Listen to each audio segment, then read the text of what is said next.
I said to the bartender, hey, let me get a beer while I'm in here. And the guy goes, $3.50. And I go, well, no, I'm one of the comics. He's like, yeah, $3.50. And I go, well, it was free last time I was here. He goes, yeah, we don't have that policy anymore. I go, well, who fucked that up? He goes, you did. $3.50. Last year, so many of you joined us for the 5K, and it was the most amazing experience in person and virtually. It was so much fun that we are bringing it back. This time, it's in Tampa. May 4th, we are bringing the whole crew back, including Jelly Roll. Me, Tom, Jelly Roll. Listen, if you don't think you can do it, Tommy, tell me they can do it. You can do it. We can do it. We did it. Look at us. It's not that crazy. You can do it. You just have to try a little bit. Go to twobears5k.com to register. And thank you to Spartan for helping us produce and put this on. And everybody at YMH and Birdie Boy. We are so excited. We will see you May 4th in Tampa for the next Two Bears 5K. And I can't wait for Baker Mayfield to verbally commit. He's coming? He's definitely coming. Great ass on that guy. I remember right before you got Mike and Molly, you were like, that's it. I'm done. I was. I'm going to Philly. I'm going to Pittsburgh. Yep. I'm doing WTVE with Randy. They all send their love, by the way. I love so many those people guys. told me to tell you hello. I fucking love those So do me a favor, though, because I'm old and I don't remember anybody's name. Yeah. So when someone comes up and goes, did Billy say hi? Say yes. Say I conveyed everybody's love. Tell everybody that she loved you, they loved you. So how crazy is that, though? It's like those stories. Sylvester Stallone was down to his last $75. You were like, one more pilot season and I'm done. Yeah, that was it. I was going to go back, like you said, and be on the radio because at the time I was trying to dry out from booze. Yeah. Not trying to get you to do anything. One of us did it right and one of us is in arenas, so who fucking knows? But yeah, man, I needed to stabilize and I hadn't booked anything in a while. I remember. And you got sober. And yeah, on the Jameson tour. That was smart. Do it the easy way. You want to talk about being just a non-paying attention friend? We're in Boston. We're trying to get the Jameson tour renewed. You just quit drinking like 3 days. 3 days. 3 days you were with me. And that's what I recommend to everybody. If you want to try to stay sober, go 3 days and then go on tour with this man. Then you will stay sober. And we're backstage and we're nervous. All the Jameson reps are there. Yeah. And you had gone downstairs. We're in Boston at Faneuil Hall. That's right. When we're boy, you got a good memory. And I can tell you where you were sitting. I can tell you where I was sitting because you had gone downstairs from the Comedy Connection and you had gotten a bunch of like Swedish fish and gummy worms. I did. I had a bag of them. And you had a Gatorade next to you. And it's like when they feed otters at SeaWorld. That was I had nothing else to put in my mouth. And you were eating candy like crazy. And I go, hey, Billy, I'm going to slow down. There's a lot. And you go, I'm trying to quit drinking. I need this sugar.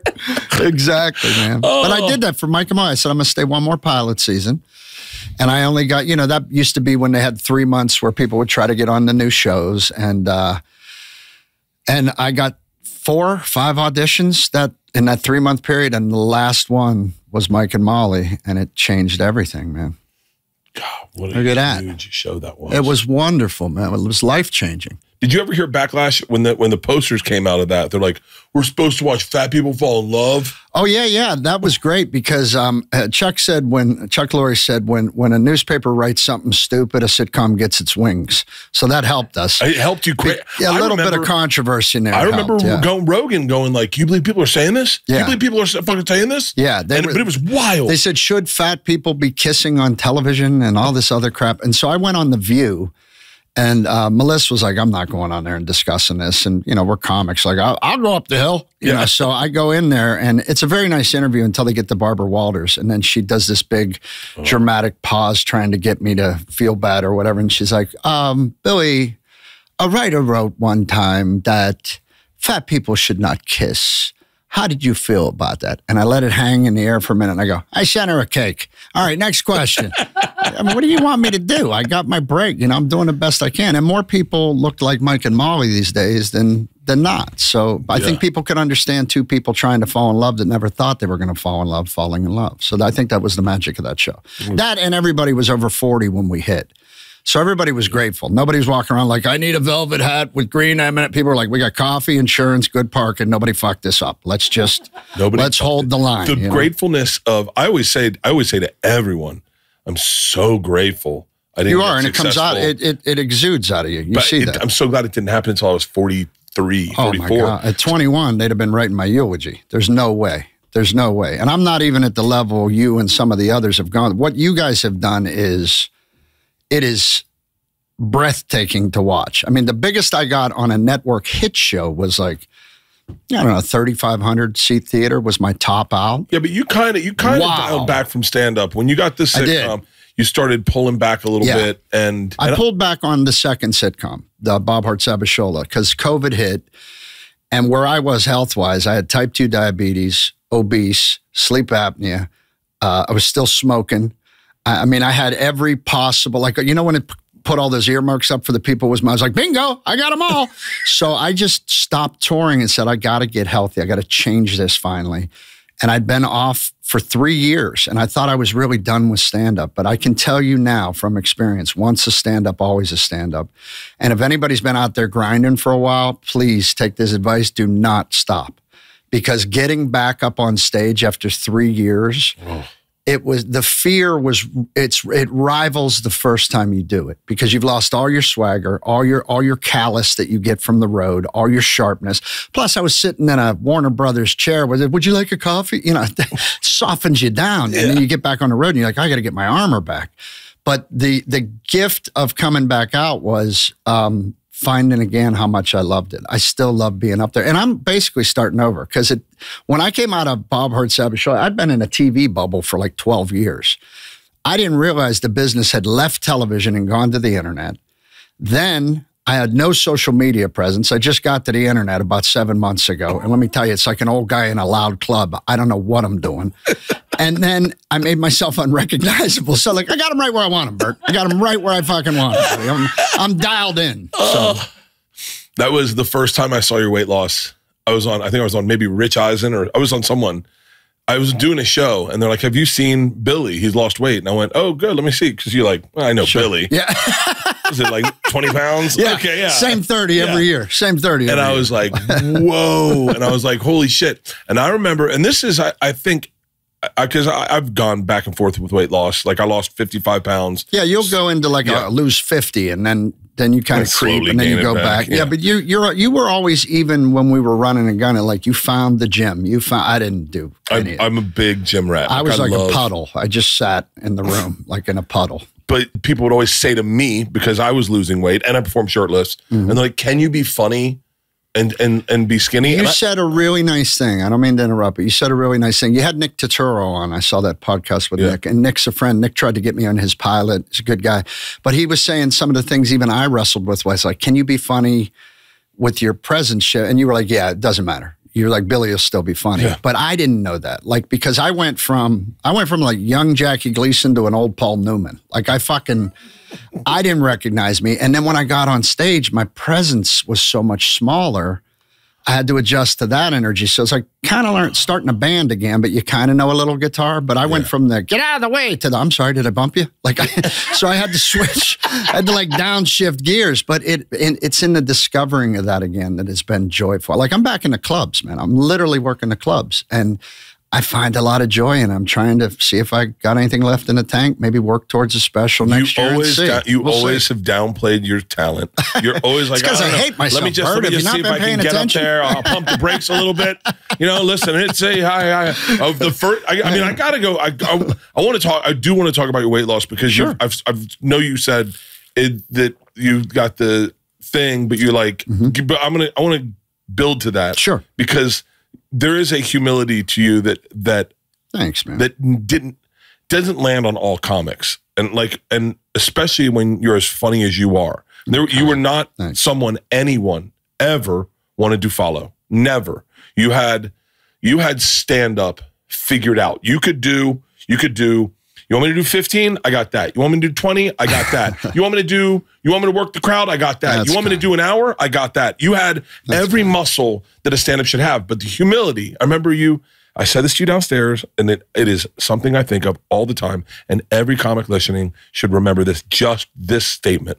we are always just a $900 headliner. We're always, don't ever think you're more than a $900 headliner. We are all, because when we got Jameson, we were getting paid $5,000 a weekend. Right. And wait, you were getting $5? And we all got a little bit of swagger of like flying first class. Yeah. Nice town accommodations, cars. Town cars. How about that? That was the first big perk. Town cars. Town cars. It's not some guy named Eddie with a dented fender picking you up from the club. That was a nice switch. And the Jameson's all over the place. Everyone's, please drink Jameson on stage. and some of us, I'm like, I don't know if it was even me, but like you'd watch people just start believing that they were now a $5,000 comic, and you would always, to me and Steve Byrne, you'd always be like, and to Danny, you'd always be like, don't ever forget, we're $900 headliners. We fooled them tonight. We fooled them tonight, but don't ever forget. This all goes away. We go back to $900 to fucking hide. That was my mantra. The first night I met you, we were in Cincinnati. This is a wild story that I ended up talking about when I was doing press for my last special. We were in Cincinnati, Steve Byrne, me, you, and Danny Bevins. And Steve said, hey, Billy wants to talk to you, get to know you, meet you before the show. He's a great guy. Just wants to get to know you. You're in there, you're drinking a whiskey and you're smoking a cigarette. I'd never met you. And you said, yeah, I'm not following that Yosemite Sam shit. You go, I'm too old for this. I'm Bert. I'm not. Listen, I'm just here to collect a check. I knew. And you go. But I knew. Dude, you were coming so strong at that time. Like it was like a wave of sound, and I was like, I'm too old. Like I feel it on that tour. I felt like Bull Durham. You know what I mean? My knees are bad, my shoulders bad. I got no ego about it, and I didn't want to work that hard after you, buddy. I just didn't. So I was like, I'm fine. I'll go early. I'll bat third. I didn't care. So I go, all right, big dog's got to hunt. And you get did. A cocktail. No. This is how that story goes. Oh, okay. This is, by the way, one of the most memorable weekends of my entire life. Really? Oh, I'll tell you all of it. That first show, I'm off to the side. It's the old Cincinnati Funny Bone. It's not the one that they currently have. It's an old one. Right. And I'm off to the side. Steve goes up. Danny goes first. Steve goes second. They're bringing you up. Steve comes over to the side with me with the drink, and he was like, get ready for this. And I was like, yeah. I go, well, he said he's going to pump the brakes. And Steve goes, oh, okay. No, and I did, you though. fucking murdered. And I'm watching you. I'm watching you. I could do your whole act. I watched it every fucking night. And I watched you, and I was like, Steve, how do I follow this? And he goes, you're going to have to really bring out some Yosemite Sam shit. But you did. So no, what I did is, hold on. Do you remember this? I went up and I took my shirt off and I dropped my pants, and I brought a black chick up on stage, and she sang the national anthem, and you came up with Steve and Danny, and you said, Jameson all over. You go, this is the Jameson Comedy Tour. We do a toast, we drink it. You give me a hug, and you go, you got 12 more minutes, asshole. I am naked with a boot over my dick, and I have to do an act now. Oh. You did, though. You followed it with no That was Thursday. I remember the bit you went into. It was when someone sees a fight. It's like someone saying, Jesus is coming and he's bringing chocolate. Oh, my God. And it lit the... After that, dude, they didn't even know I was up there. They were like, who's the old guy? That night, we went to a bar, and we had drinks. Mm-hmm. The next night, we went to the different bar and had drinks. And the third night, Georgia fell and broke her jaw. Right, I remember that. And that's why this memory is so solid in my head. You got that news before the show, got the news before the show. Which is incredibly rattling when your child's hurt 2,000 miles away from you. I mean, I remember that. And I remember you said to me that we get done the night, and you said, buddy, there's two ways to handle this. There's the right way and there's the wrong way. And I said, well, what's that? And you go, the right way is go home, get some sleep, get that flight early, get there for your family. I said, well, what's the wrong way? You go, well, if you choose the wrong way, I'm going down the path with you. I said, what's that? And he goes, we drink until and then you flight. just get on the plane. You just get on a plane. I go on with the second way. And you go, all right, here we go. Well, Danny Bevins, let's go. Steve Byrne, let's go. Sometimes you just got to sit with a guy in the foxhole. And I didn't even talk. I was so broken up. I didn't even talk. Dude, well, how could you not be? You're obviously a doting father. Yeah. And you got little girls, which is even more intense than little boys. And yeah, I mean, I just wanted to do whatever you wanted to do to be able to get you on that plane, because I felt that too. Because our kids were about the same age. How old are the girls now? Georgia's 20. Yeah, Will's 21. Yeah. So yeah, it was right. We were new dads while that was I all was going 18, on. and yeah, it was. We were all right around the same. Me and you were. Yeah. Danny, Mike Loftus had Danny kids. hadn't had kids. Loftus had kids about the same time as us, and I think Steve's wife was pregnant. No, he had just met his wife. Oh, that's right. He had just met Jess. I remember we were in Minnesota together. I think it was me, you, and Steve, and I can't remember who said it, me or you, but Steve goes, "Hey," to both of us. He's like, "Hey, I'm meeting his wife's name's Jess, right?" Jess, yeah. He goes, "I'm meeting Jess's parents for the first time tonight." I said, "Really?" He goes, "Yeah." And you go, do they know you're Asian?" And he goes, "What?" "Yeah, your name's Steve Byrne. I'm expecting to meet some redhead." And Steve goes, "Oh, fuck. Oh, fuck." I never thought of it. He just walks up and goes, "My name's Steve Byrne." He's with two white guys that look like Burns. That's so funny. But yeah, man, those times were the probably my favorite times of doing stand-up. And without a doubt is I was so hungry, and I was but it was such a team. It was like the Rat Pack, man. It was a really old school throwback show that had no air in it. I mean, it was strong it just got stronger and stronger as it went. Yeah. And that tour crushed everywhere we went. And I was grateful for it, because that was when remember the housing crisis was happening, and all the clubs had cut back on everybody else's money, and we were doing okay on that tour. So I was very grateful for that. Plus, like I said, that's the one that put me on the bench. That tour dried me out. But again, you're the one with the tour bus. So maybe I was wrong.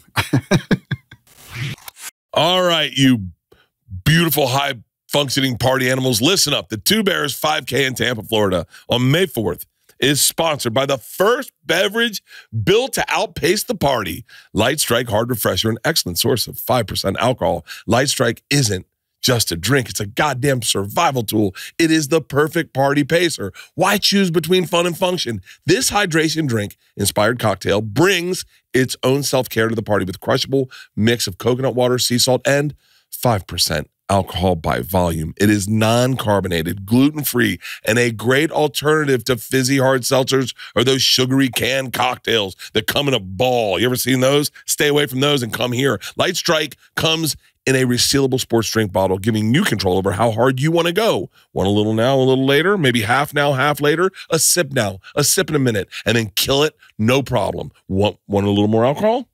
Try it with a splash of Porosos. All I'll say is, I like it. Light Strike Hard Refresher is launching nationally this month with 2 flavors, lemon lime and orange mango. Drink them cold, or what I like to do, styrofoam cup over ice, and watch how fast it disappears. It is crazy. These are awesome. They're a great way to kick off the party. I'm being dead serious, because you are knowing that you're getting hydrated, but you're starting it. And by the way, the first one will sneak up on you. By the second one, you're like, I think I'm going to take a little break and pace myself. I wouldn't be shocked if you drank these all night long. Learn more about Light Strike at drinklightstrike.com, or follow on TikTok and Instagram at drinklightstrike. Light Strike Hard Refresher, an excellent source of 5% alcohol. Support for today's episodes comes from Square, your all-in-one business partner, making your day-to-day easier. From point-of-sale systems and payments to inventory and customer tools, Square brings everything together in one simple platform so you can stay organized, sell anywhere, and keep things moving. One of the first things I noticed about Square was just how easy it was to use. Running a business involves a lot of moving parts.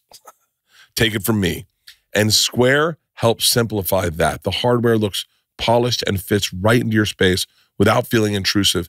And the software is incredibly straightforward and intuitive. You don't need special training. You can just set it up and start taking payments quickly. Square supports all major credit cards and payment methods, including contactless options like Apple Pay and Google Pay. Checkout is so fast and easy for your customer. Square is designed for businesses at every stage. Whether you're just getting started or looking to grow, it gives you the tools you need to do both without making things more complicated than they need to be. And they have been with me for all parts of my career, from when I was doing clubs to where I am today. Square keeps you up so you don't have to slow down. Get everything you need to run and grow your business without any long-term commitment. And why wait? Right now, you can get up to $200 off Square hardware at square.com/go/Bert. That's SQUARE.com/go/Bert. Run your business smarter with Square. Get started today. What's the parallel that you see when you quit drinking versus you changed your, because you got a process done, but you had to change. You've said this before. You said, I got the thing, but that's only going to take you so far. Oh, the surgery? Yeah. I got bariatric surgery, and I always stay very open about that because right after I did it, there was a bunch of internet turds that on Facebook said I ate these magic gummy bears to lose weight. Like this company was selling these magic gummies saying I did it, and then they had my voice and everything. So I always try to be honest on pod because you can't chase these people. My lawyer goes, you'd go broke before I could find them. Yeah. That's how the internet works. But there's always some person that will come up and go, did those gummy bears work? And I'm like, dude, gummy bears is what got me in trouble in the first. Use your head. Yeah. You know what I mean? Gummy bears is what got me in trouble in the first place. I mean, carry the one, dude. Come on, stay with me.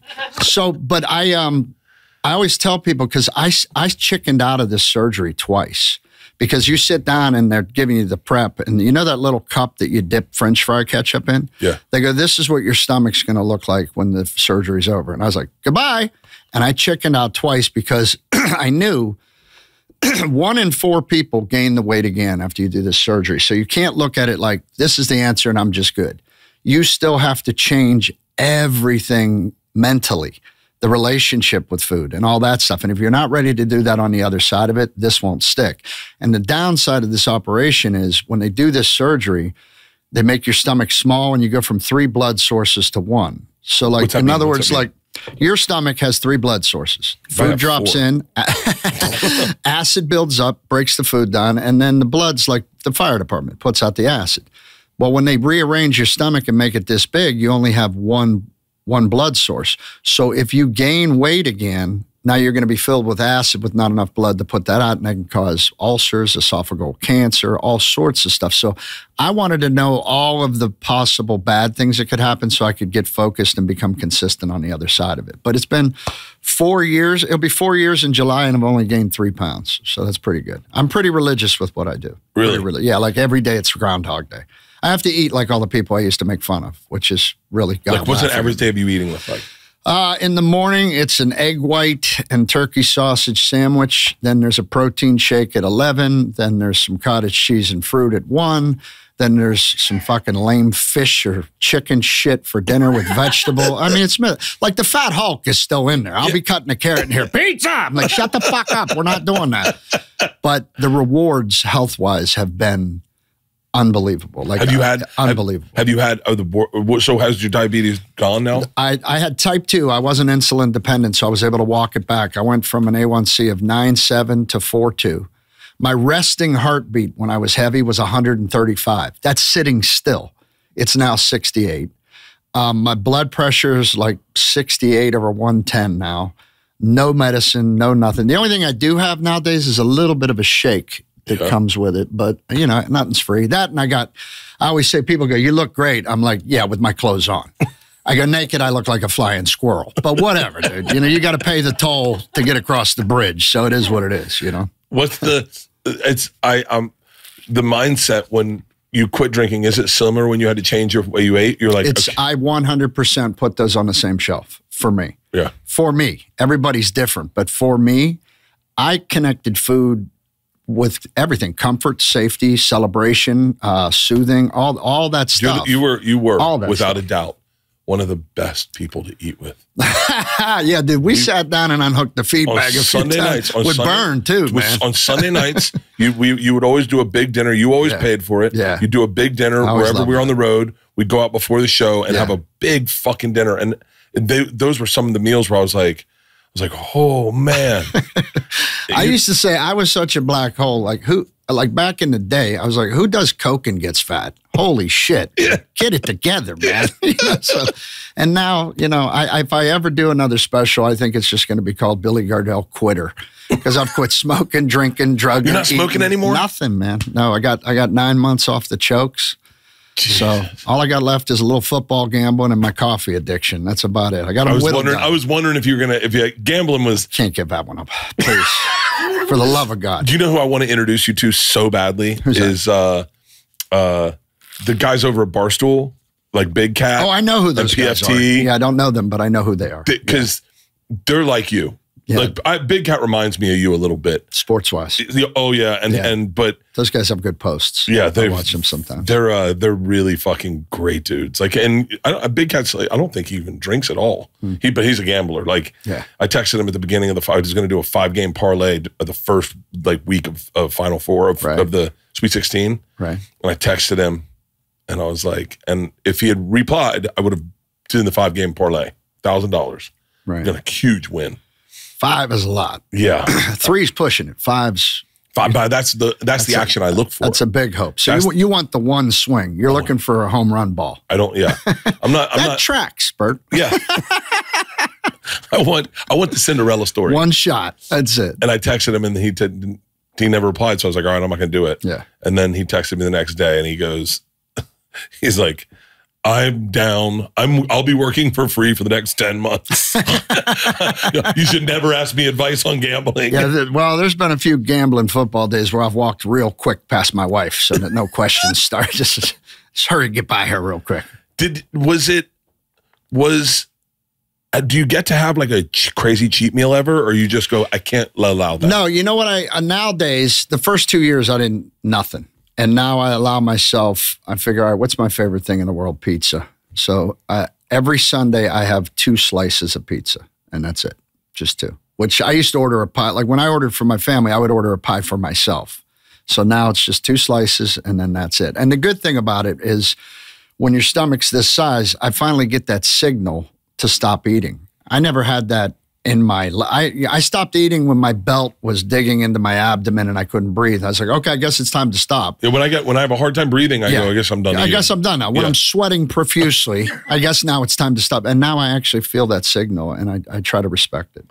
I found my closest I was ever in control of my drinking, meaning like where I was like, I'm in control of it now, but it's I mean, quite honestly, my motto today is just do better than yesterday. Today, just do better than yesterday. And if you have a wild day, like I flew from New York to LA, and I had a crazy fucking day that didn't end until 11 o'clock at night. And I got drinks on the plane. And then but I didn't go crazy, but I go, you just know that those days are going to happen every now and then, and try to do better tomorrow. That's the way I look at it. I do the same with food, where I go, I was keto, hardcore keto for like a year and a half. And then second I'd let it slip in, and the same thing happened with alcohol. When I was hardcore keto, I had the most control of my alcohol. It was almost like a mindset. It was almost like getting hypnotized and being like, nope, you broke all the rules and now you have rules. You broke all the rules forever, now you have rules. So follow these rules and life's going to be fine. And the second it started with a pizza, started with a fucking pizza. Super Bowl weekend in Vegas. I had that'll pizza. light the fuse. And man, ever since then, I've just been scrambling to get control of everything. Pizza's so good. Well, I think what I've found is like when I wanted to drink or I wanted to overeat, it was usually triggered by some emotion, whether it was fear, anxiety, or celebration. And what I just have developed over the years was a way to cope with, all right, let me get through this feeling before I make a decision. And that's what works for me. You know what I mean? Let me get over this big emotion. Oh, wow, that's really smart. Right. Let me get through the big emotion before I make a decision. Because I used to just make a knee-jerk reaction. And it's fun to live like that. I know, that's the thing I love the most. It's fun, yeah. Those knee-jerk decisions are so fun. Well, you're in a tricky spot, too, because, you know, you have a lot of, you have an incredible amount of success. And congratulations, by the way. Well deserved. You were the first person to tell me that when I didn't even know I had the success yet. We were doing that show with Jeff Dunham. Do you remember that? Oh, my God, yeah. And I remember I was like, I'm going to steal his puppet. And you go, Bert, don't. Yeah. Part of me really wanted to see it. You go, but the older statesman in me said, that's not right. He goes, you're going to find out how serious he takes that. Yeah, he'll lose his fucking mind. So, but it would have been worth watching for 2 minutes. But I think, you know, it's hard to, I know when I stopped drinking, 2 years later, I got Mike and Molly. And I just was putting my life back together. Like when I dried out, I was about 150 grand in debt, and not all to professional lending institutions. Yo, is Billy there? You seen Billy? Anyway, and my wife at the time, my marriage was in trouble. You know, I had a new baby, and she was threatening to leave and take the kid with me. And so I get, Can I get sober. Can I interrupt you? Can I interrupt you? Yeah, sure. This is the thing I love about you the most. I remember you talking. I won't share this story, but I remember you've always been an open book with your friends. Yeah. And you were telling us about that story. One of those stories where you and Patty got in a fight. Yeah. And even in like your most down and like heartfelt moments, you were still fucking hilarious. Oh, and we laughed the hardest about one of the worst fights you ever had in your life. The four of us. What else can we do, though? Yeah. You know, But keep going. I didn't mean to interrupt. But it was that same thing. Like when the girls got hurt, you went up on stage and killed that night. That's something only comics can do. That would shatter an actor into a million pieces. Yeah. Only a stand-up has that weird compartmentalization gear that we can go, I got to get this fucking show done, and then I'll go handle everything else. Yeah. But I forgot where we were talking about. You were in debt. So I'm in debt. The wife and kid are leaving, and my life is in shambles. I can't get any work anywhere, not even any stand-up at the time. I get sober, and 2 years in, I get this TV show, and my marriage is starting to heal. My debt is starting to go down. And literally the fourth episode of Mike and Molly, the first thought in my head was, I could probably have a drink now. Like that's how conniving it is. Like, well, I mean, everything's, we're fine. I mean, there's money in the bank. You're on TV. That must be a symbol that you should be, But that was my first thinking. And I'm glad I steered away from that. For me, just for me. If you're running a business, every missed call is money left on the table. Think about the last time you had a plumbing emergency. If the plumber didn't answer, did you wait? Or did you call the next one on the list? Chances are you called the next one on the list. With OpenPhone, you'll never miss an opportunity to connect with your customers. OpenPhone is the #1 business phone system that streamlines and scales your customers' communications. It works through an app on your phone or your computer, so no more carrying two phones around or using a landline. With OpenPhone, your team can share one number and collaborate on customer calls and texts from like a shared inbox. That way, any teammate can pick up right where the last person left off, keeping response times faster than ever. So whether you're a one-person operation drowning in calls and texts, or you have a large team that needs better collaboration tools, OpenPhone is a no-brainer. And let me tell you, my phone problems are a nightmare. I have 3 phones. And I try to pull all those into one person who looks at all, and this has been a game changer for my business. OpenPhone is offering my listeners 20% off your first 6 months at openphone.com/Bertcast. That's OpenPhone.com/Bertcast. And if you have an existing number with another service, OpenPhone will port them at no extra charge. OpenPhone, no missed calls, no missed calls, no missed customers. Have you been looking for a natural way to relieve aches and discomforts? I absolutely have. The CBD gummies from Cornbread Hemp are formulated to work with your body, not against it. Cornbread Hemp's CBD gummies are made to help you feel better, whether it's stress, discomfort, or just you need a little extra relaxation. They only use the best part of the hemp plant, the flower, for the purest, most potent CBD, formulated to help relieve discomfort, stress, and sleeplessness. All products are third-party lab tested and USDA organic to ensure safety and purity. I am having scapula problems, and it is causing discomfort in my sleep. And when I wake up, I've been having tingling in my arm, and I was like, you know what? I'm going to take one of these, see how it does. I slept better, and I don't know much about, I'm not a doctor, but I woke up and my arm felt better. I think it helps with inflammation and all that. Right now, Bertcast listeners can save 30% on their first order. Just head to cornbreadhemp.com/Bert and use code Bert at checkout. That's cornbreadhemp.com/Bert and use code Bert. Did you do the steps in the program? I got into a program to get some help because I needed it. I couldn't do it on my own. I just wasn't real good. I'm no good on supervised, Bert. I don't think I'm starting to believe that that if you really want to quit, that shit helps. There's I don't talk about that too much because that's a privacy thing for me. But there's definitely help out there for people who can't just quit cold turkey, that fight. Like I fight a lot of, Mark Twain once said, I lived through a million horrible things and some of them actually happened. That would explain my mind and why I needed to pollute it so much. I have 1,000 endings in my head and not one of them is, and it all worked out. I didn't get that one. So I had to learn to wade through that and not blot myself out so that I could continue forward, because I did it so much that I felt like I couldn't stand back up, like metaphorically, like I couldn't be focused. I couldn't be present. And so I found a thing that I could replace the booze with. And then I've kind of replaced the food with that. It's the same process, just trying to be of service, trying to stay out of myself. I find my life's better when there's not a lot of Billy time. When there's not a lot of Billy time, I'm pretty good. When I'm in service, I'm good. That's why when I come home, like now, when I fly to a gig, like I just did, not to name drop Bert, I don't want you to be jealous, but I was at the Comedy on the Carlson up in Rochester, New York last week. Lovely club, by the way. Yeah. But I fly home and that's like a 5-hour flight. That's a lot of Billy time, buddy. And I come off that plane and my wife's like, ooh, we're talking to Billy, were you? And I'm like, yeah, God, I fucking hate that guy. Talking to Billy, were you? That's a great fucking insight. Talking to Billy, were you? Talking to Billy, were you? Dude, my wife calls it, my wife has a great word for it. Sometimes she'll see me, I'll just be with a 50-yard stare at the floor and she goes, are you disaster-baiting? I go, I am. Yes, that is what I'm disaster-baiting. That's what I'm doing. Disaster-bait all the time. I come up with the worst, and nothing's wrong. I have no evidence.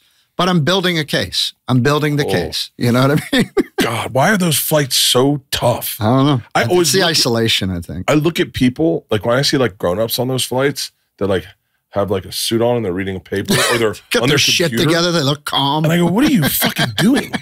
Like, are you working? Yeah. We could be dead any second now. Yeah, do you understand the despair that's right around the corner? Can I tell you what, I've introduced a few people to this, and this is, the most unhealthy thing. I do celebration beers when I land. Because you landed safely? Because I'm here. I'm alive. What are we doing? You kind of had that about flying. I remember even back in the Jameson days, you wanted a couple before you got on because you just didn't like flying. I don't like flying. I never liked flying. Well, now you're like John Madden. You're on the cruiser, bro. You got the big bus. What's that like? That's got to be heaven, the greatest thing in the world. That's got to be heaven. It is my favorite place. It's the favorite thing I own. Like if get rid of everything, but give me that bus. Yeah, like that bus. I'm very cool. I was watching a clip of you, I guess a couple of years ago, and you guys had like a barbecue grill on the bottom of the bus. Oh, like, we have a smoker. You're like a walking Jimmy Buffett concert. You just literally are, dude. You literally are. That is the biggest compliment you could pay me. Well, you're a Florida boy, man. That's our guy. Absolutely. Oh my God. When I got to meet him, I saw the thing with Red Rocks. Yeah. I'm like, are you kidding me with this guy? You get to meet the sailor? My biggest regret is I got rid of my phone. I got a new phone number. Right. And I ran into someone the other day that was like, hey man, giving you a heads up. Jimmy Buffett loved you. Because he was friends with Jimmy Buffett. Right. He was like, I was with him the week or two before he died, and he was trying to text you to tell you that. Well, but you didn't reply. That's not of your control. And I was like, motherfucker. I'm sure you'll torture yourself about it, but that has nothing to do with you. Jimmy Buffett. God. Yeah, man, I took that tour bus living. I took it and was like, this is going to be a celebration. Every night's a party. Right. And so, we got it. Billy, I've taken it to the next degree. No question. When we do Fully Loaded, I have, I think, 5 or 7 semis that travel with us. And they're filled with a gym, a cold plunge, a sauna, a fucking electric bikes. That's amazing. We have so many toys on it. That is amazing. We did one year, we did the Gorge, and I got a whole water park out, and we all worked out, did kettlebells, and then drank and did water slip and slides. And it's like those are the times where I look at touring now, and I guess this last round I did was a little more grown up. It was like a little, not towards the end, but it was a little more grown up in that I would. Well, you had to celebrate landing. Yeah. See? Yeah. Pattern continues. I would take, I was a little more responsible. I'd no booze after the show. I'd have root beer. I was smoking weed pretty aggressively, but then if I did have a drink, I'd have like a drink or 2 drinks, and then I'd kill a bunch of water. Right. I was really about like trying to maintain mental health. Mental health for me was. I understand that. And, I think all of us, we have that part of us inside of us that you have to shake hands with. And that person inside you knows. Doesn't matter what the rest of the world sees or feels, or even your family. That person inside of us, deep inside of us, it knows whether you need to change for the healthier or if you're maintaining or not. And we all know that person. The question is, can we adhere to that person? Can we shake hands with that person and go, let me hear the truth of it? So I think everybody knows when they're supposed to do something. The difference is action. Am I supposed to or am I okay? And it's just about, you have to be honest with yourself in the deepest level. And I think that will keep you around, I think. Me and you have had the same thing a little bit in that our size and our lifestyle was part of our act, was 100. part of who we were. 100. And still who I actually still am. And I look at young comics who I can see adapting to that, seeing like, as you know, comics, we adhere to what we see working. Sure. And for me, guys like Kinnison and like those. Well, it was the graduating class before us that wasn't exactly going to the gym and writing spec scripts. I mean, it was the wild fucking West out there. I remember pulling into a place in Mobile, Alabama one year. It was the Mobile Comedy Club. This is, I don't know, 90s, early 90s. And I pulled in to get the key to the condo, you know, because you used to have to stay in the condos. And I said to the bartender, hey, let me get a beer while I'm in here. And the guy goes, $3.50. And I go, well, no, I'm one of the comics. He's like, yeah, $3.50. And I go, well, it was free last time I was here. He goes, yeah, we don't have that policy anymore. I go, well, who fucked that up? He goes, you did, $3.50. I was like, oh. So, but yeah, I think the way out, or the way to, not the way out, the way to change is to continually talk about how you're feeling on stage. And that allows you the path to change if you're talking about the change. I think they kind of, with guys from our generation, I think it's kind of symbiotic. Yeah. Like what's happening to you is happening on stage. We're like reporters. This happened, now I'm going to take it up there. Yeah. I wish I was one of those guys that could sit and write their act. That's why it takes me forever. I get an idea and then I go up and I bang on it on stage until it's right, and then it clicks. Yeah. But it takes me, I wish I was proficient. I wish I was a guy that was disciplined, that could sit down and just crank stuff up, but I can't. I write on stage. I write on stage too. I write constantly where I just think of an idea. Like, put it yeah, in my but phone. you take the idea up and speak it, right? Yeah, but I can't go, I think for whatever reason, I can say it better than I can write it. Me too. It's musical to me. Yeah. I hear it. And until it sounds right, I can't click it in. I wish I was a guy that could just construct it on paper or computer. I've tried that. I've tried it. Me too. But it's just like I go, and then I swear to God, when I take it up and then I try to do it, I'll read it and then I'll go. It feels forced. It doesn't feel authentic. Yeah, but some guys can do that. I wish I had that prolific thing, but I don't. What I love about where you're at is there, you know, it's like, here's the deal. When we started, you weren't allowed to be us and like share your vulnerabilities. You had to be like, yo, I'm bulletproof. Right. This is who I am. Right. You know, boom. Mm-hmm. And what I love about you is that there are more people taking your journey and going like, yo, I'm like 45, I'm 50 years old, I'm fucking overweight, I drink too much, I gotta fix my life. Yeah. How do I start? Yeah. And the stuff that you're talking about on stage right now, and you're sharing everything. Again, it's that thing. Let's talk about what you're going through. How am I going to get there? Sometimes I find the strength to change in my life by talking about it on stage. Yeah, I mean, just bringing those conversations up. And then honestly, man, there's a group of comics that you get close with. And there's, people think comics are just, my wife has the funniest line about this. We were at dinner one night and, a lady came up to the table and said, watched all your shows. You're just so funny. And she said to my wife, she goes, it must be so wonderful to be married to a comedian. And my wife so dryly goes, yep, we just laugh and laugh. That's all that goes on here. We have a little bit of a crazy that comes with this. And I think every artist does. But I find certain comics that I've talked to, I've had some of the deepest.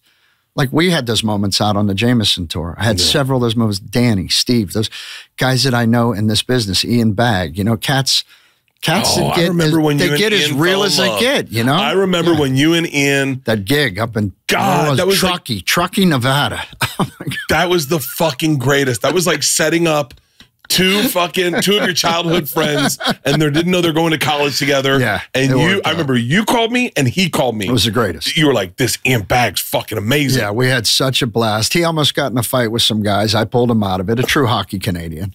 And then to put us up, they put us up in a house that night that was half finished. It was like Tom Hanks, The Money Pit. Like left side, we're in this bedroom where it's freezing. There's 2 beds. And then the rest of the house is just framed with plastic blowing. I'm like, what? You give up show business? We've made it.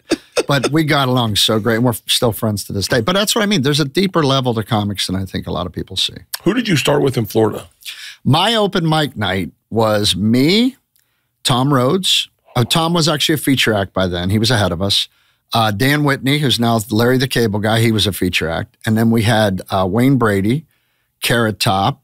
Who else was? I'm sure I'm missing somebody. But yeah, that was our group. Brewer was after you guys? Brewer was down in St. Petersburg. He came a little bit after us. But like that was our open mic. That was our do our Wednesday open mic, go to Denny's crowd. That was our group. And I kind of made it over the fence last. Everybody kind of hit. I'm always like the fat kid getting into the movies. I'm just like, wait up, you guys. But I got in there. And then, like I said, I came out and the business had shifted all to, and it's so funny. If I could go, they say those things, what would you say to your younger self? I would definitely say to Billy, the 2013 Billy, hey, dumbass, all the people that are telling you should start this social media thing?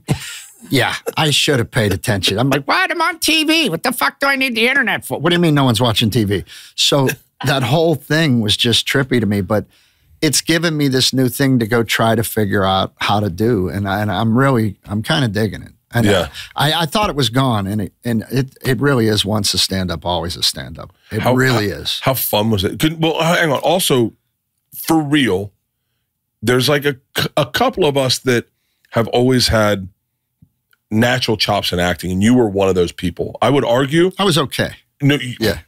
You were a real actor. Like you could get into a scene and act, and you weren't a stand-up. Like sometimes when I act, you can definitely see. I think that's Bert acting. Well, no, I think there's a thing with Sandler like that too. It's Adam Sandler, but it's Adam Sandler, but it's still believable. Yeah. But you guys are such big, giant. Like it's just giant. You and Gillis are. So where can you hide from that? Are my two guys where I always go? They were the most. When I saw Gillis the first time do some of his sketches, I was in. He's Serbia. locked in. He's locked in 100%. I don't know him, but I've seen some of his work. He's locked in. He's amazing. Locked in. He's amazing. I did a show in between. When I figured out I could act, I did a show between Mike and Molly and Bob Hartz-Abishola called Sun Records. And that's about the $1 Million Quartet, which is Carl Perkins, Johnny Cash, Jerry Lee Lewis, and Elvis. And I played Colonel Tom Parker. And we did this 8-episode thing, and it was on CMT. It was beautiful, probably the best acting I've done. Nobody saw it. It was directed by Roland Joffe, and then CMT, I think, got the price tag at the end of it and went back to shows where people catch fish with their arms, and that's okay. But that was the experience where I was like, I might actually be okay at this. Now I'm trying to make a dramatic turn. I just did a little independent film called The Vortex. Vortex, yeah, it's on Prime. Did like 6 cities, and now and then they put it on Prime. So it's on Prime Video now, and that's a dramatic role. And now I'm just trying to. I want to put together another hour, and then I want to try to make some dramatic turns because I think you got to keep growing and stretching and trying to do different stuff, Oh, you got to work with maybe, and I don't know, I mean, it's, her as a friend, but maybe the best female comedic actress, top 5 ever. Melissa, 100. Yeah. Without a doubt. Powerhouse. That woman. Powerhouse. Has made me laugh. Powerhouse. So hard. Yeah. So many times. Yeah.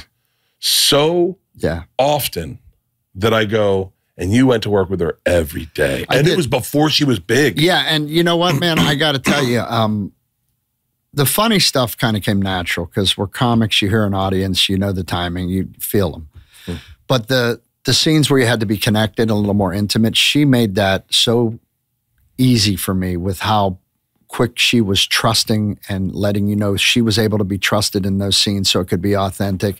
And I learned a lot. I learned a lot from that whole cast because I had, the woman who played my mother was Rondi Reed. She was from Steppenwolf in Chicago. Lou Mastillo and Swoozie Kurtz, both from Broadway. Niambi's Shakespeareanly trained.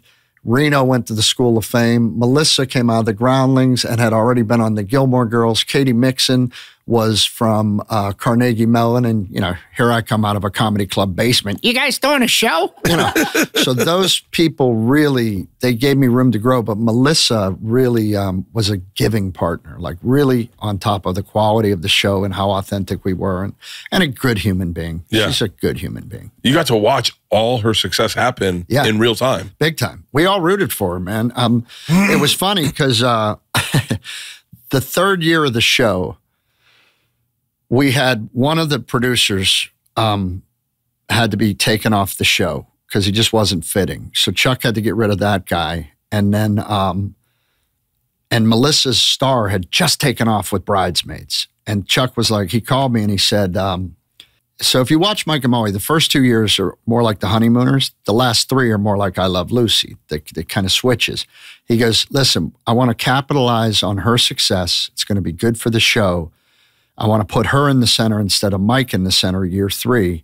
Are you cool with that? You're going to be all right with that? I said, I'll pick her up on the way to work. I don't care. I'm not going back. I'm not going back. Never going back. What do you need me to do, dude? What do you need me to do? But she was, to her credit, dude, she came in, even the night after she got nominated for an Academy Award, the next day she came in, she had coffee on her shirt, her hair's up in a bun, she's bitching about the pickup line at school. I go, we're fine. Yeah. We're fine. And she stayed that way the whole time. And we still all get together like once a month to have a little lunch and talk about where everybody's at and where everybody's kids are. And it's nice. It's God, really nice. I mean, I can think of like 5 times just off the top of my head. I wonder sometimes if I enjoy female comedy more, especially like sketch. Sketch or acting, I feel like women, like Kate McKinnon. McKinnon's a killer too. Yeah. I don't know her. I just know her work. Yeah. Melissa McCarthy in that movie with Jason Bateman, Fake ID or what is it called? Yeah. Stolen Identity. Stolen identity theft. Yeah. No, she was wonderful, man. There's a scene where I think she hits him over the head with a guitar.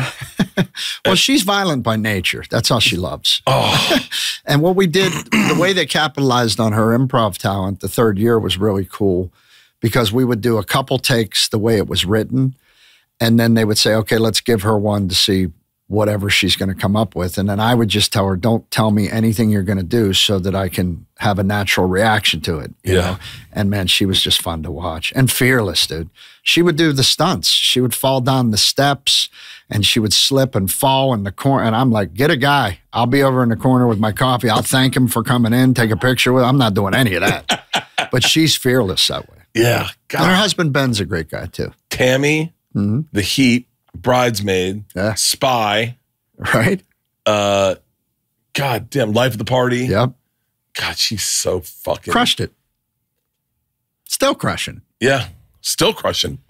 That's crazy. It's funny when you have I was talking to a friend of mine who's very famous the other day, and I was like, we were having dinner, and I was like, dude, have you seen the they got like ChatGPT has response text prompts for when you get a text.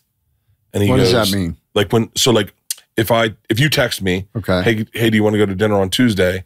This phone will look at my calendar and it'll say I'm busy on Tuesday. And it'll say that you should say I'm busy on Tuesday. Really? Yeah, it's insane. It's insane, but it's helpful for me with famous people because I don't know how to reply to famous people. What do you mean? So it creeps me out. Like I don't know what to say to them. But I said to this guy who's maybe one of the most famous people in the world, I said, so nice. Now I can reply to famous people. Yeah, you got. And he goes, you reply to me. I go, you're not famous. And then I was like, oh wait, I'm sorry. Yes, you are. You are one of the most famous people in the world. I'm so sorry. Right. And then I was like, yeah, but I can reply to you because you're my friend. Right. And that's the difference in this business is when you meet someone like Melissa, when you start together and you start this project together, and then you watch they never become something different. Right. They always become the same thing you knew at the same time. Right. There's always that baseline. It's the coolest thing about stand-up is like, I mean, we've got a bunch of our friends. Tommy's is so huge, but he's not that to me. No, and you could tell you guys are so incredibly tight, but he doesn't come off as arrogant either, and I think that's you two's charm. You guys are fun. But it's funny though. He's not mean about it. It's just funny. He's lost a lot of weight. Yeah, I noticed that, man. Yeah. You guys are doing great. Well, but I think you get to a certain age where you're like, We're like, what am I doing? That's it. Well, you start when the knees and the hips start screaming and the blood numbers go up, like you're like, I can't keep ignoring this. Mine was getting off the couch. I was having a hard time getting off couches. I used to have to rock to get up. Do the rock. All right. We're almost there. 1, 2, here we go.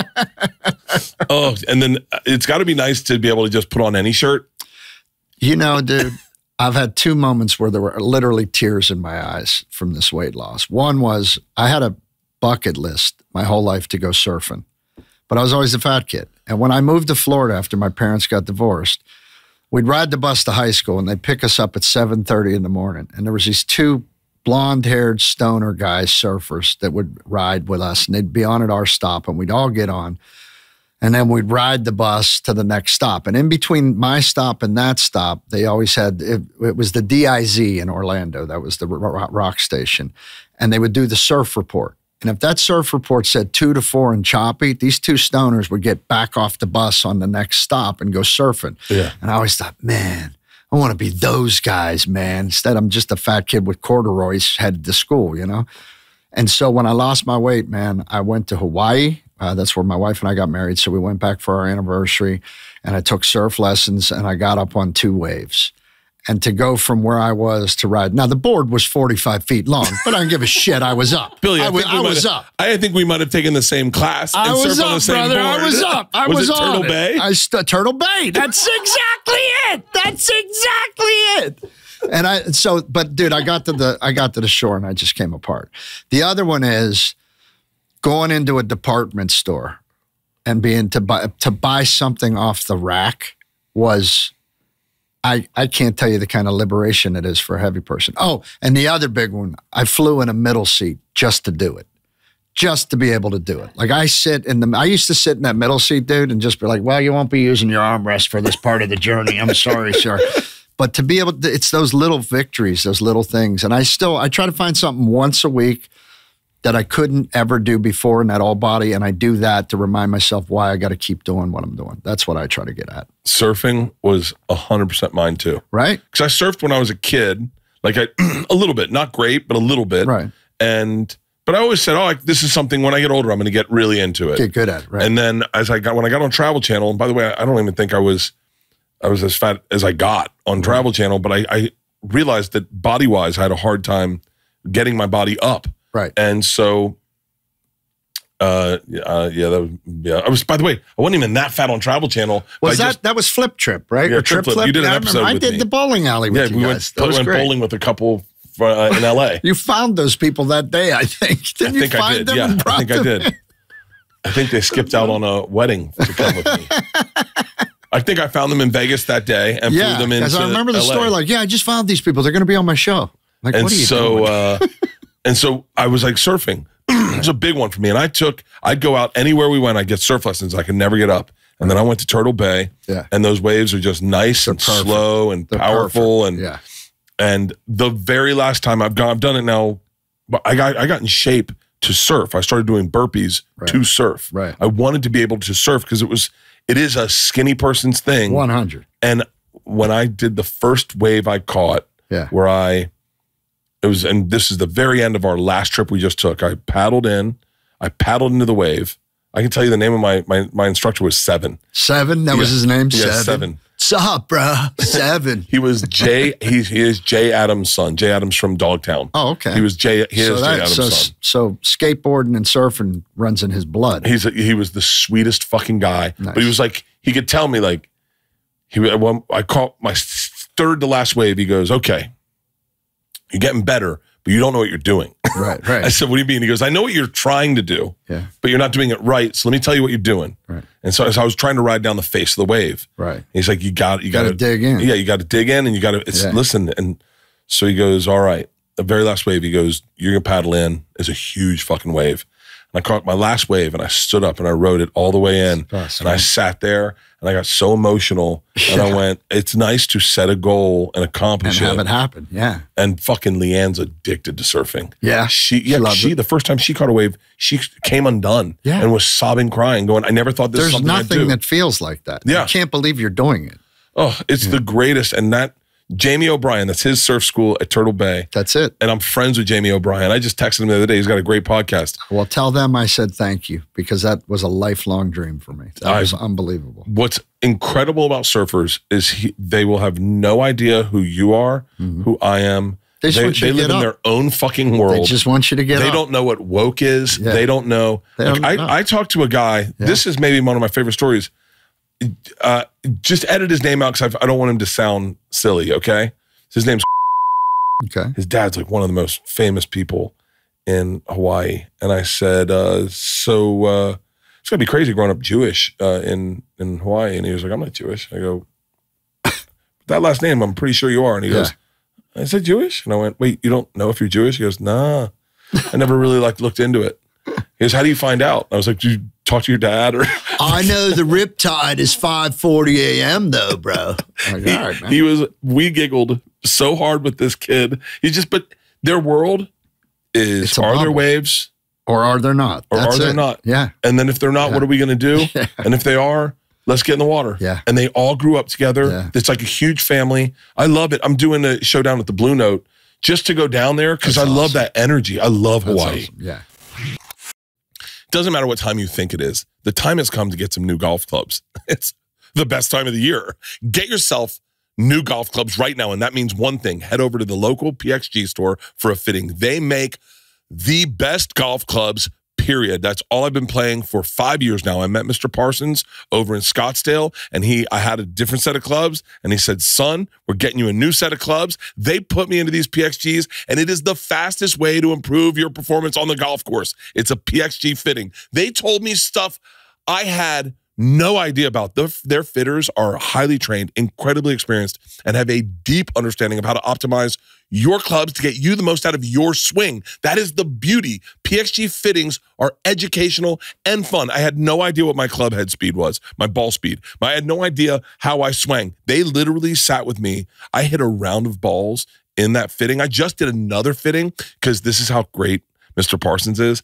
I broke off one of okay, hold on. Their fairway wood, their gap wet wood, it's like a 5 wood.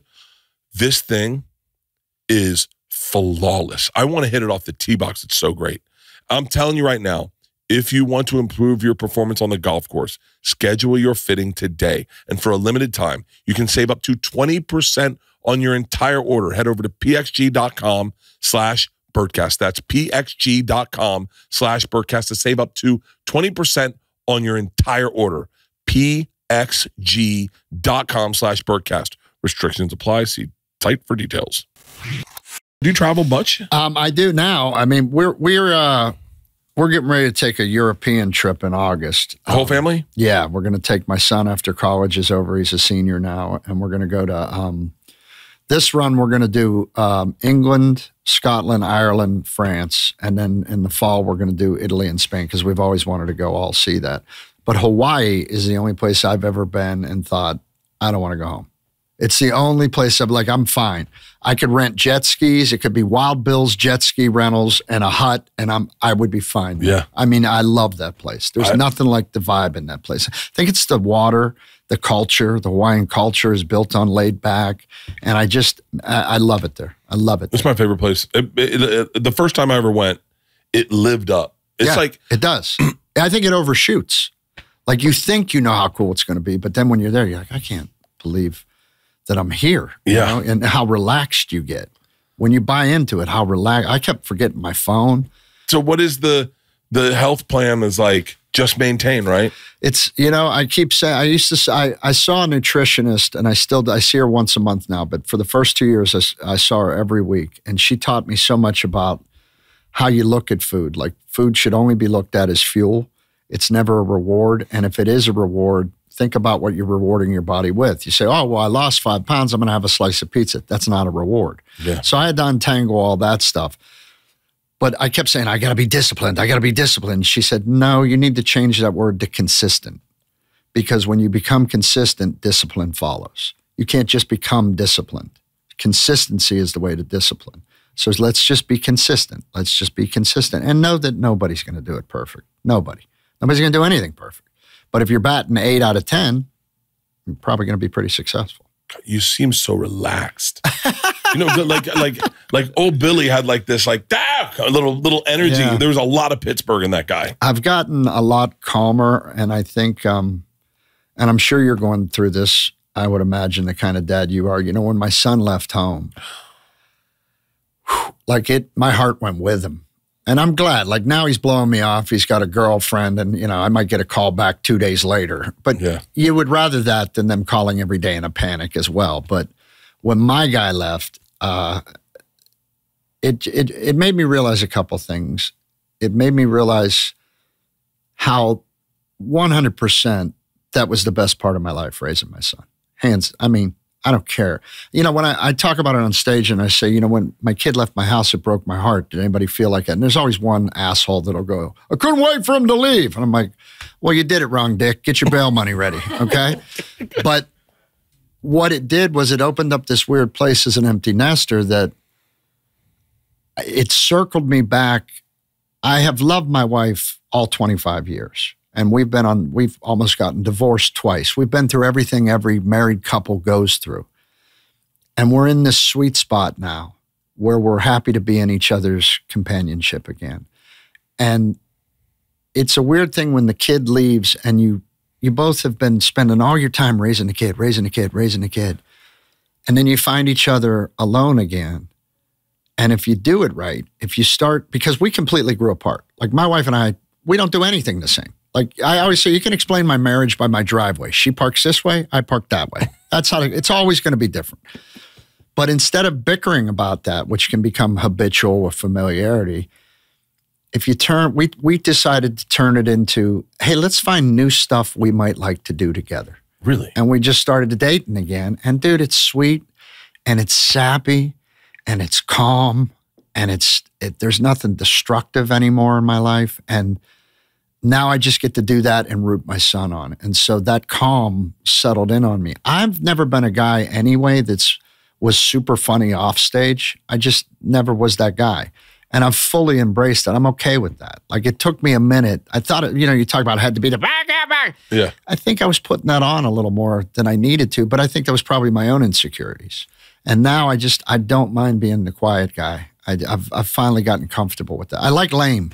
I'm at the point where I like lame. I'm at that point. So that's kind of what that is. And being an empty nester is it's real, right? Oh my God. I mean, for us, it started, Georgia went, and then when Isla left, it was quiet. Right? The quiet is insane, right? It's almost scary. Like it feels like a horror movie. Yeah. And you're it's like, I don't hear no feet. The fridge ain't left open. The lights ain't on. Nobody's dropping something upstairs. You okay? I'm fine. There's none of that. Oh, and the weekends were devastating to me. Yeah. Because the weekends were when our house Family was filled. Time. Yeah. We had, Georgia had her friends over. Isla had her friends over. Yeah. Making breakfast for everyone on Sunday morning. Everyone's got a crazy story of what happened last night. And then all of a sudden, it's just, I get up and it's just Leanne. It's a ghost town. Like little things would aggravate me where I'd be like, I always had her turn the music off. She always had her music on, you know, something like fucking Loretta Lynn shit. And I'd be like, hey, Alexa, turn the music off. She goes, I need music. I was like, I'd rather just sit in the silence. Right. And then, but she was like, you said that, you go, I decided to start dating my wife. She decided we would start dating. It's smart. It's the smartest thing to do after the kids go.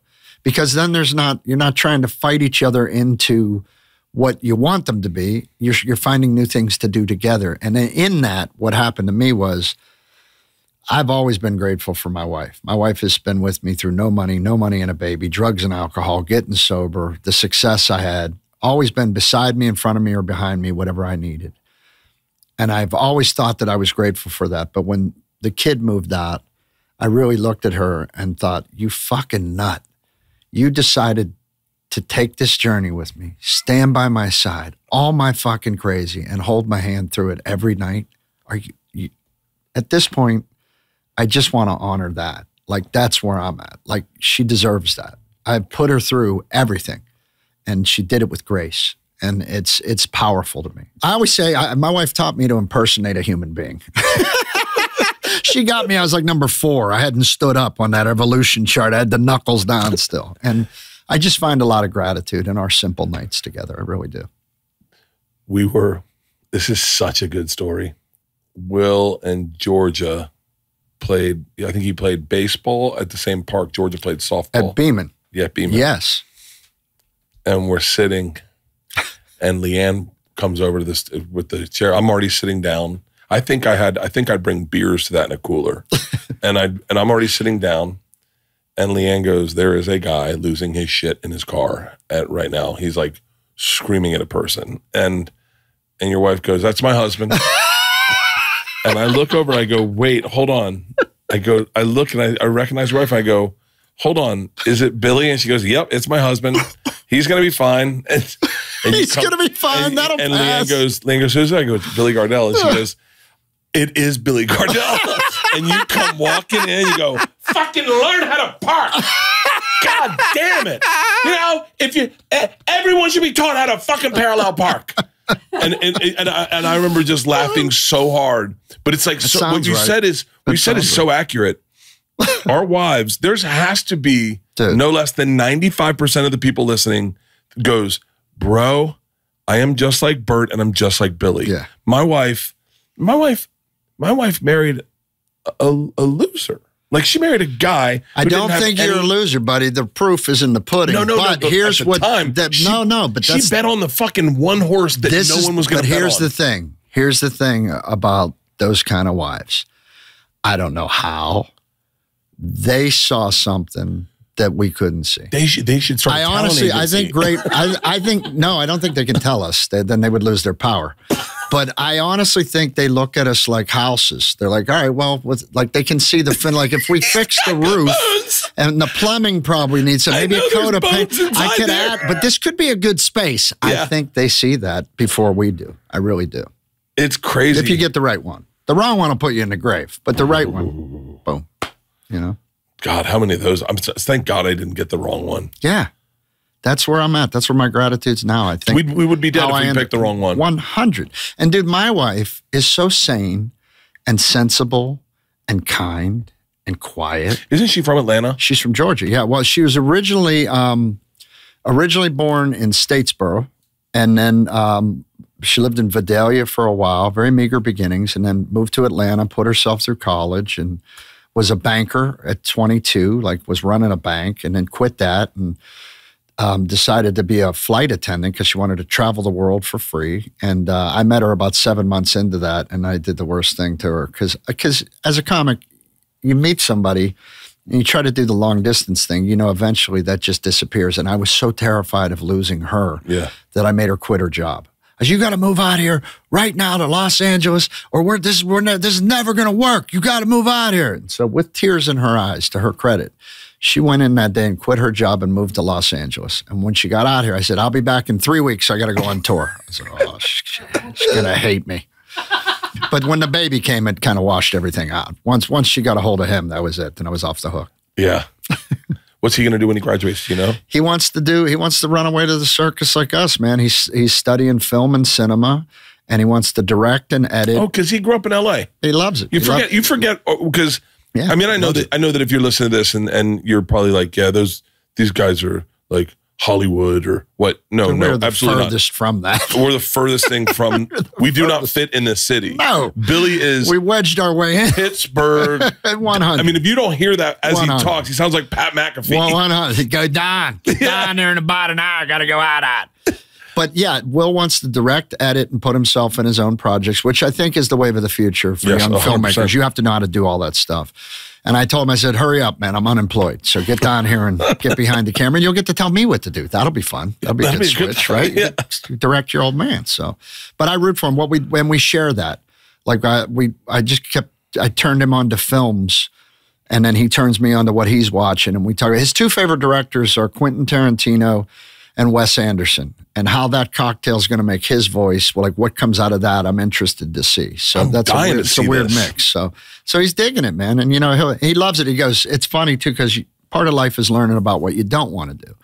And like in his school, like, you know, they all take turns doing shit. One day you're the sound guy, one day you're the actor, one day you're the director, one day you're the writer. So they had learned all the positions. And he just called me like 3 days ago. He goes, I'm never fucking doing sound. I'm never fucking doing sound. I'm like, all right, man, all right. That can just be something, It doesn't have to be an outburst. It's all right. I'm just saying, never doing sound. Sound guys are different. You got to have a special patience. They're different. Special patience. I've always become friends with every one of my sound guys. Yeah, the crew. But they are always... they're almost like eavesdroppers. Yeah, they have to. They literally are. Yeah. They have to be. And they have to be not noticed, but quiet, constantly on it, and the levels and all that's a patient game. I was doing a TV show with Brett Ernst and Theo Vaughn. Great guys. And we started a fraternity together. And it was a reality show by Bone and Murray. Mm-hmm. And we had to throw a party. And me and Theo and Brett, we did all the work. So we're like, well, we can't get chicks here. Let's just get porn stars and prostitutes. So we brought a bunch of prostitutes into this party, and it was so irresponsible. And I remember just one sound guy, boom up. He's smiling, he's giggling, and he goes, "Hey, Bert." I said, "Yeah." He goes, "Come here." I go, "What?" And he puts his boom down, gives me the headsets, and then he goes, and I'm like, what am I listening to? And he goes, "He's getting head." That's what I mean. Can you imagine the stuff those guys hear? Oh my God, on every set. Oh, it's no matter what you say. We had one CIA. We had one guy for Trip Flip one time. We sent the couple. The couple was maybe the dumbest couple I've ever interacted with in my life. I mean, so stupid, so incredibly stupid.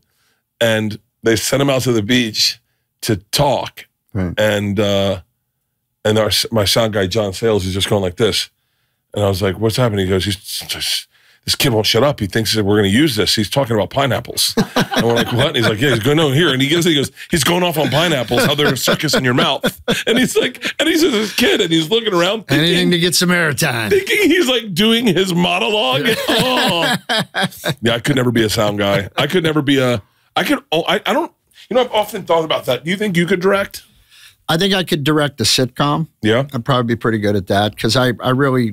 When I did the first 2 years of Mike and Molly, we had the legend. We had Jimmy Burrows directing us. Cheers, Taxi, Friends. I mean, for a guy like you, it was unbelievable. And what I used to do is I used to sit with him during the break between run through and opening part of the show for filming. And I tried to learn as much as I could watching what he did. And so I think I could direct a sitcom. I don't think I could direct any higher than that. And the other thing I know is I'm not a writer.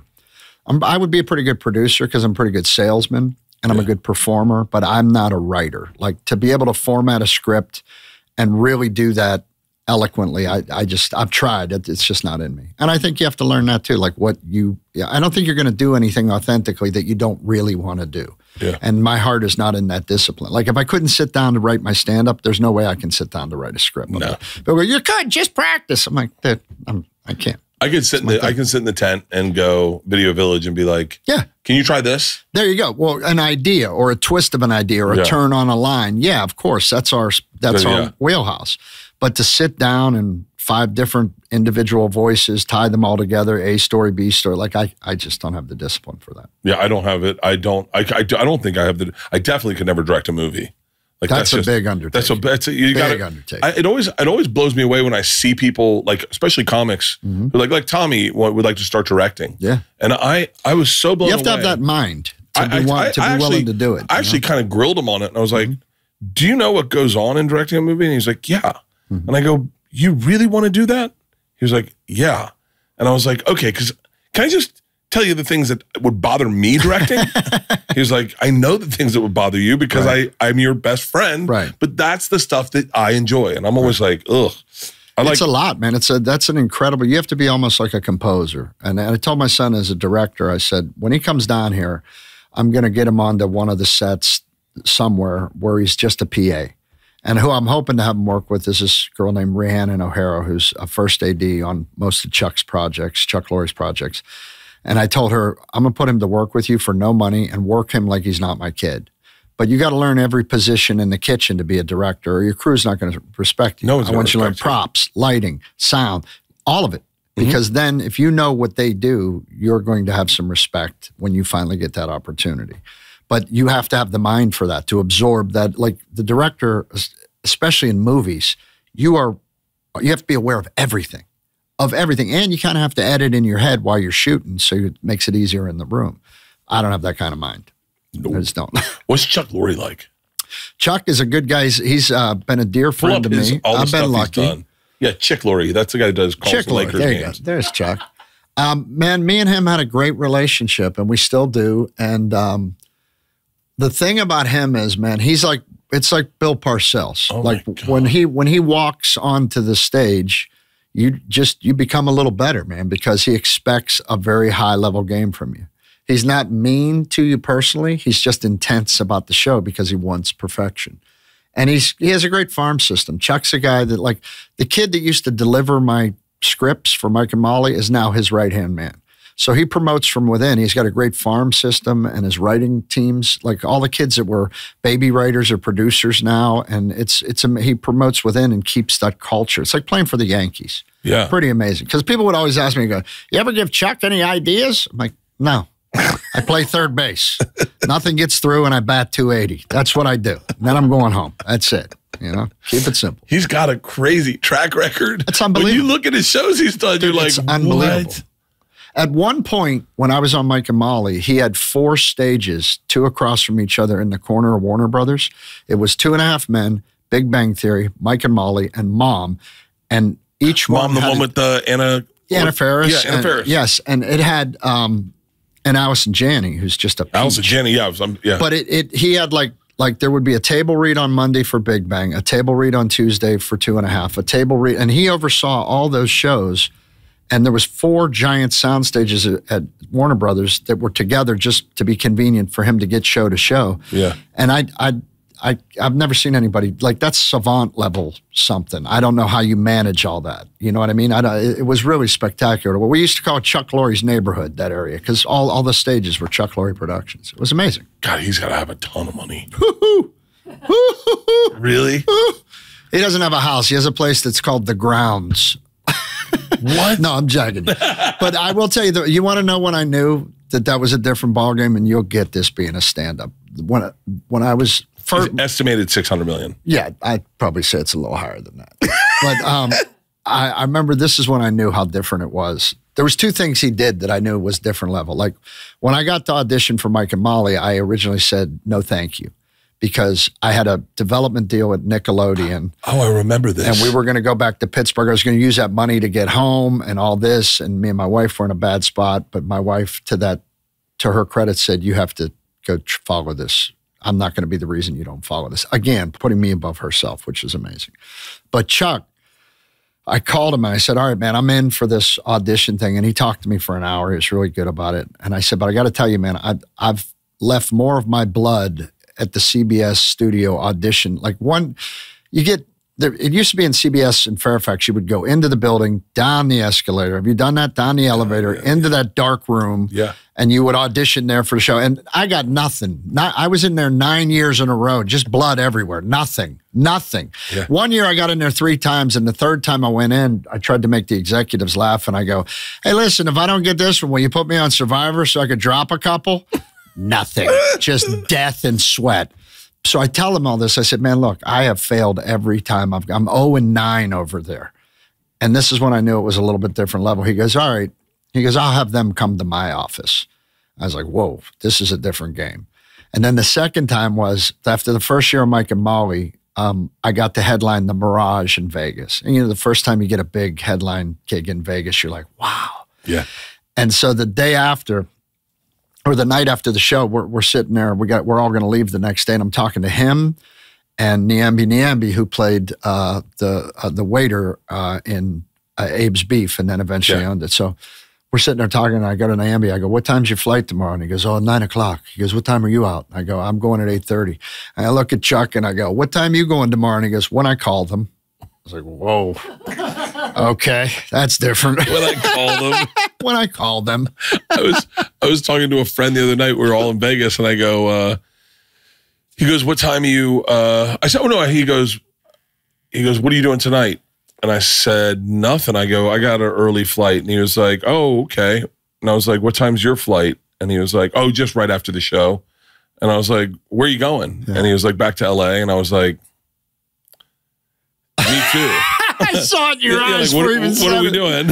Where's that go out of? I have a buddy who flies private everywhere, right? Right. I don't like flying private. It makes me nervous. I've done it, but I don't done like it only twice. I don't like flying. Yeah. So that process of flying, and if for anyone who doesn't know, the bigger ones are more comfortable, but they're also way more expensive. Right. The smaller ones are what you can usually afford, and they are It's a little scary. It's like riding in a coffin. It's a little scary. It's terrifying. Yeah. And so from a person who doesn't like flying, I hate it. Right. I have a friend, got to edit his name out, who flies private fucking everywhere. Does he? That's awesome. Good for him. And yeah, he doesn't post about it. That's awesome. But we're doing a thing together.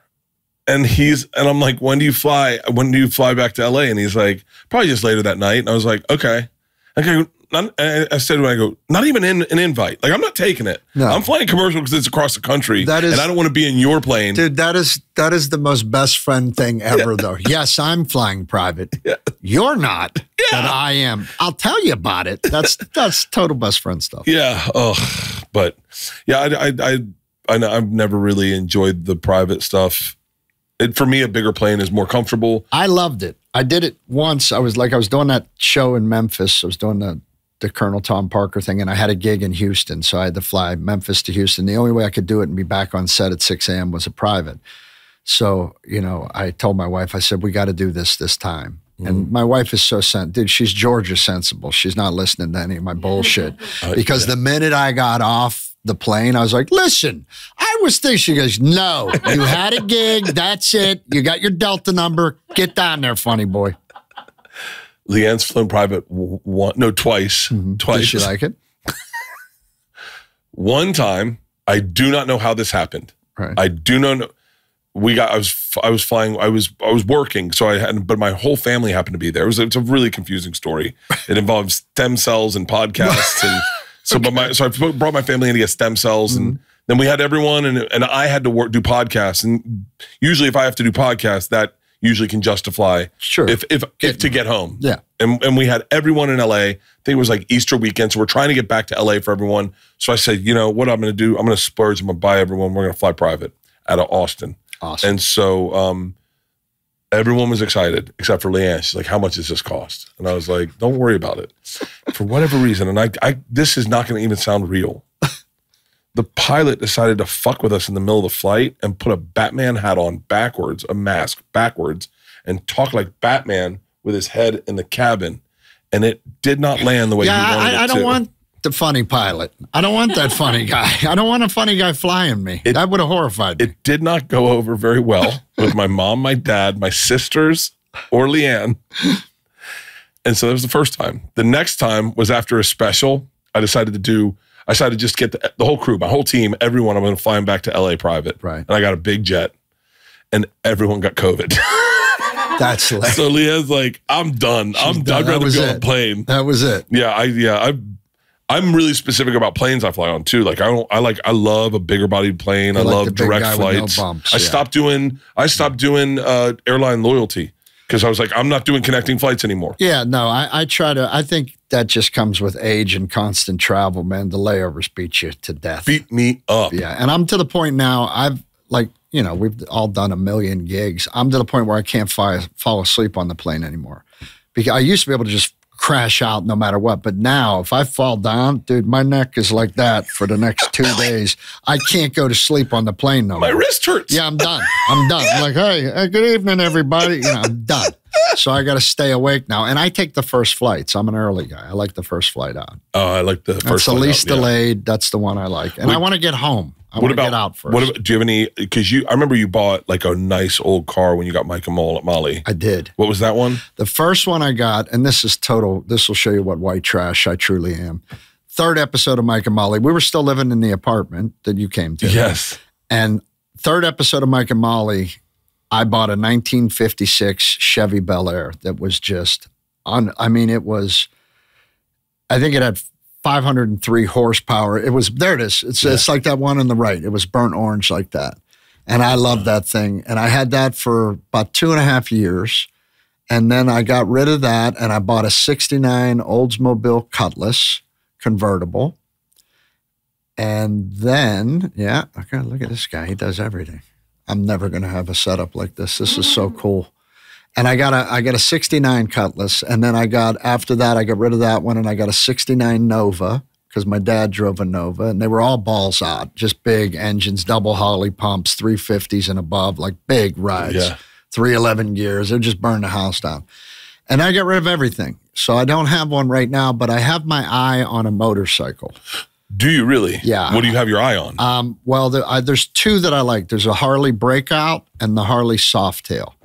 And what I want to get is I had to beg my wife to let this happen. This is another bucket list because as when I was big, there you go, the Breakout, that one in the middle. I love those. Here was pull in the brake, type on the Breakout. Yeah, that's the Breakout. That's just a sweet ride right there. And I told her, I said, I'll make a deal. I won't go on the highways. I just want to cruise around Burbank and Sherman Oaks and Studio City and be Evel Knievel for 2 minutes. That's all, without the rest. The same place I take an electric bike, I want to take a motorcycle. I just want to kind of ride. That's what I'm saying. It's safer, it's louder. They see us. An electric bike, you're silent. You're going 44 miles an hour, and you're silent. You don't have a helmet on. You have no shirt on. You're in flip-flops. Right. At least let me put on some boots and be safe. And then give me an exhaust pipe so they know I'm around. But that's all I want is something to beat around the valley in. Pull up Billy's tour dates. Oh, please. Pull up. Where you at? You. See what I got coming up here. I liked you with the mustache. Yeah, I like that too. You know what's good about a mustache, man? You got to take a chance when you grow it, though. Yeah. You either end up looking pervy or old timey, and I came out old timey, so I was happy. Yeah, you did have a little bit of old. A little bit of old time. Look, it's like a '50s guy right there. It looks great. Cool. You're in McCurdy's in April. McCurdy's in April, and then where am I going after that? Indy to Helium. Look, I'm grinding. Nashville. Zanies. Go see our boys at Dorfman's. Fort Wayne. Yeah. Fort Wayne. Phoenix. In May. June. Just grinding them out, brother. Phoenix. Oh, wow. This is great, man. Just trying to get that new hour. Morongo Casino. When do you want to shoot it? I'm shooting I would like to shoot for around June of next year. Like I said, it takes me a good year and a half to write an hour. Yeah, at least. Sometimes two. I'm amazed by these kids who can turn them out. I can't do it. But the thing I did, like when I came back, I couldn't remember my act. So I had to go back and watch an old special and write it out. And I literally had to take the notebook up on stage at the beginning. I couldn't remember how it all went. It'd been 3 years. You should have just called me. Yeah. Oh, I get what you do. I'll just go. Does this work? Bar. Sure. You don't even remember that one. God bless you, dude. No, but I didn't. My dad was flipping hamburgers. That one I remember. What was that one? You always remember your clothes. What was that right? one? You got to be all done fucking. That's, wait. What's the joke? The setup is I went down there to visit my dad when he retired. And I learned that day that a man who'd been married for 40 years gets to say stuff to his wife that a man who's only been married for a couple years at the time would get a butter knife stuck in his neck for. I go, my dad's smoking, he's burning meat, his family's in the pool. What could be happier? Who could ruin that? His wife comes on. I can't believe you're smoking in front of these brand new grandbabies. This is the most magical time of your life. You work 35 years to retire. This is how you spend it. Take 7 minutes at a time. He doesn't even flinch. Just stands there and keeps flipping the burgers. Smoking his cigarette. Finally, he lets her get it all out, and he goes, see, that's why nobody likes you. I go, I stood there in awe. And then he looked at me and he winked. He goes, you got to be all done fucking, kid. Then you can talk like that. And then he winked at me again. He goes, it's worth the wait. Hang in there. It's worth the wait. So that was that. But I had to do all those. And so my act now is I probably have 25% new. And I'm in that process where you know, the molding thing where you're like, okay, this bit has to go, the new one goes in here until it's right, and then keep chipping away until the whole hour is new. Yeah. So, but I am in that place, like, you know how you get that comic brain where your brain splits, like you're performing, but you're thinking about other shit. Mm-hmm. And now when I get to the stuff I know is going to work that's old, I'm like, you're lazy. You are just so undisciplined. You're leaning on this shit again. You're going to shut up. I'm just trying to get through the bit. So it's been fun to be in that chaos again. And like I said, slowly but surely, the new stuff's starting to percolate up. And I'd like to do it next year is when I'd like to try to do it. This is going to be great. We'll see. Billy, I love you to death. This has been amazing. I love you. Congratulations on your success. Congratulations your family, on everything. all of it, brother. I said it. And thank you for having me on here. Thank you. Anytime. Thank you. I really appreciate it. Anytime I always I'm on the Instagram. Look me up on the Instagram. I can't wait for your next special. Buddy. Thanks, man. That means a lot. Because you are just destructive. You are destructive on stage. Thank you. And continued success, my brother.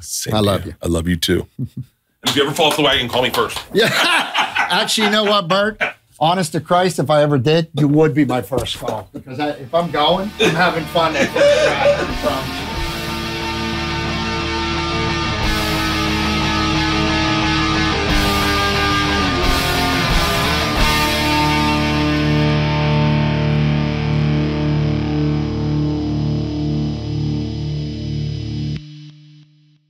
This episode was brought to you by The Machine.